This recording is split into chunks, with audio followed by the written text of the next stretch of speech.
नमस्कार। आज हम बात कर रहे हैं मुंबई की लाइफलाइन लोकल ट्रेनों के और उनसे जुड़ी एक अहम खबर पर। हाँ, खबर ये है कि रेलवे ने हाल ही में यूटीएस ऑन मोबाइल ऐप पर मतलब जो अनरिजर्व टिकटिंग सिस्टम वाला ऐप है, हाँ। उस पे क्यूआर कोड से टिकट बनाने का जो तरीका था उसे बंद कर दिया है। अच्छा। ये जानकारी हमें एक लेख से मिली है जिसका शीर्षक है Mumbai local QR code ticket रद्द, धोखाधड़ी पर नकेल। बिल्कुल। और इस फैसले ने ना मुंबई के लाखों यात्रियों के लिए रोज के सफर का एक अहम हिस्सा बदल दिया है। सही बात है। तो सवाल ये है कि भाई रेलवे ने ये कदम उठाया क्यों? लोग इसका गलत इस्तेमाल कैसे कर रहे थे और अब आगे क्या होगा? हाँ, यही समझना है। चलिए इसी पर बात करते हैं। तो सबसे पहले हुआ क्या है असल में, थोड़ा विस्तार से बताइए। देखिए, हुआ यह है कि सेंट्रल और वेस्टर्न रेलवे जी। दोनों ने ही यूटीएस ऐप से क्यूआर कोड स्कैन करके टिकट बुक करने की सुविधा रोक दी है, सस्पेंड कर दी है। ओके। अब अगर आपको पेपरलेस टिकट चाहिए तो वो रेलवे ट्रैक या स्टेशन कम से कम 20 मीटर दूर रहकर ही बुक हो सकता है। मतलब वो जियो फेंसिंग वाली बात। हाँ, वो तो पहले से थी, लेकिन अब क्यूआर कोड स्कैन करने वाला जो ऑप्शन था ना स्टेशन पर, वो पूरी तरह से बंद कर दिया गया है। अच्छा, तो ये क्यों किया, क्या वजह बताई जा रही है? इसकी सबसे बड़ी वजह बताई जा रही है टिकट बुकिंग में हो रही जबरदस्त धोखाधड़ी। मतलब बड़े पैमाने पर फ्रॉड हो रहा था। फ्रॉड किस तरह का? पता ये चला कि कई लोग वो बिना टिकट ही ट्रेन में चढ़ जाते थे, हाँ। और जैसे ही उन्हें टिकट चेकर टीटीई आता दिखता था, वो फौरन ऐप खोलकर फट से टिकट बना लेते थे। अरे। हाँ, और ये खासकर जो एसी लोकल ट्रेनें हैं ना, उनमें ये बहुत आम हो गया था। पर एक मिनट, ये कैसे हो पा रहा था? ऐप में तो वो जियो फेंसिंग होती है ना, कि आप स्टेशन के एकदम पास या ट्रैक के पास टिकट नहीं बना सकते। हाँ बिल्कुल, यही तो सारा खेल था।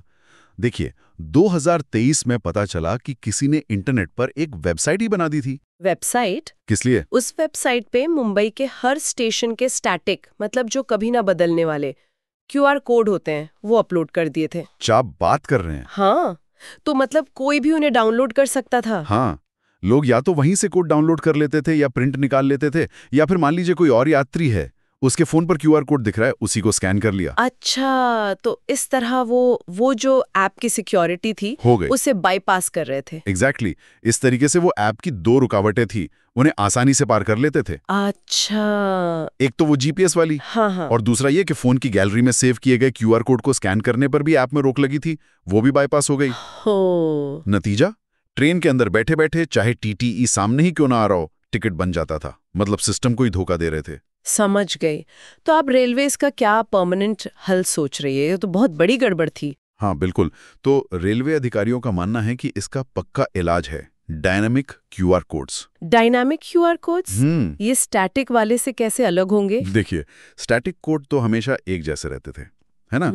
इसीलिए उन्हें शेयर करना या उनका गलत इस्तेमाल करना बहुत आसान था। लेकिन डायनेमिक कोड जो हैं वो हर कुछ मिनटों में अपने आप बदलते रहेंगे। अच्छा, हर कुछ मिनट में? हाँ, मतलब अगर किसी ने कोड शेयर भी किया या फोटो खींच ली, तो वो थोड़ी ही देर में एक्सपायर हो जाएगा, बेकार हो जाएगा। तो फिर उसका गलत इस्तेमाल नहीं हो पाएगा? बिल्कुल। इससे इस तरह की धोखाधड़ी करना लगभग नामुमकिन हो जाएगा, क्योंकि पुराना कोड चलेगा ही नहीं। ये तो अच्छा समाधान लगता है। लेकिन इस फैसले पर यात्रियों की क्या प्रतिक्रिया है? सब खुश तो नहीं होंगे? नहीं, मिलीजुली प्रतिक्रिया है। जैसे लेख में वसई के एक यात्री हैं राकेश मेहरा, उनका जिक्र है। वो थोड़े नाखुश हैं। क्यों? उनका कहना है कि भाई अब लाइनों से बचने की जो सुविधा थी वो चली गई। उनके लिए एक आसान तरीका था टिकट लेने का। सही बात है, भीड़ तो बहुत होती है। हाँ, लेकिन दूसरी तरफ जैसे कल्याण की एक यात्री हैं सुनीता पाटिल, वो इस कदम का स्वागत कर रही हैं। अच्छा, उनका क्या कहना है? उनका मानना है कि इससे बेईमानी रुकेगी, और जो लोग ईमानदारी से कायदे से टिकट लेते हैं, कम से कम उनके साथ तो नाइंसाफी नहीं होगी। हाँ, ये भी एक पहलू है। और ये याद रखना भी जरूरी है कि मुंबई लोकल कोई छोटी मोटी चीज नहीं है। बिल्कुल नहीं। रोजाना 75 लाख, 7.5 लाख से ज्यादा लोग इसमें सफर करते हैं। इतने बड़े सिस्टम में इस तरह की धोखाधड़ी रोकना बहुत जरूरी हो जाता है। सही कहा। और ये सिर्फ मुंबई लोकल की बात नहीं है। एक तरह से ये मामला एक बड़ी चुनौती की तरफ इशारा करता है। किस तरह की चुनौती? कोई भी बड़ा पब्लिक सिस्टम जब टेक्नोलॉजी के जरिए सुविधा देना चाहता है, तो उसे सुविधा और सुरक्षा, या कह लीजिए रेवेन्यू बचाने के बीच एक संतुलन बनाना पड़ता है। ये बहुत मुश्किल काम है। हाँ हुआ। ये मामला सिर्फ टिकट फ्रॉड का नहीं है। ये टेक्नोलॉजी लाते समय दूर तक सोचने की उसके संभावित दुरुपयोग को समझने की अहमियत दिखाता है। तो कुल मिलाकर बात यह है कि मुंबई लोकल में क्यूआर कोड टिकटिंग इसलिए रुकी क्योंकि लोग स्टैटिक कोड का इस्तेमाल करके बड़े पैमाने पर धोखाधड़ी कर रहे थे। हाँ, और अब रेलवे डायनामिक कोड लाने की सोच रही है ताकि ये फ्रॉड बंद हो, और इस बदलाव पर जाहिर है लोगों की राय बटी हुई है। बिल्कुल, और ये हमें एक अहम सवाल पर सोचने को मजबूर करता है क्या सवाल? कि ये जो बड़े सार्वजनिक सिस्टम है वो कैसे कोई नई सुविधाजनक टेक्नोलॉजी लाते समय ही उसके संभावित गलत इस्तेमाल के तरीकों का अंदाजा लगा सकते हैं और उसे रोक सकते हैं। मतलब प्रॉब्लम होने से पहले ही। हाँ, बजाय इसके कि धोखाधड़ी फैल जाए और फिर रिएक्शन में कदम उठाएं।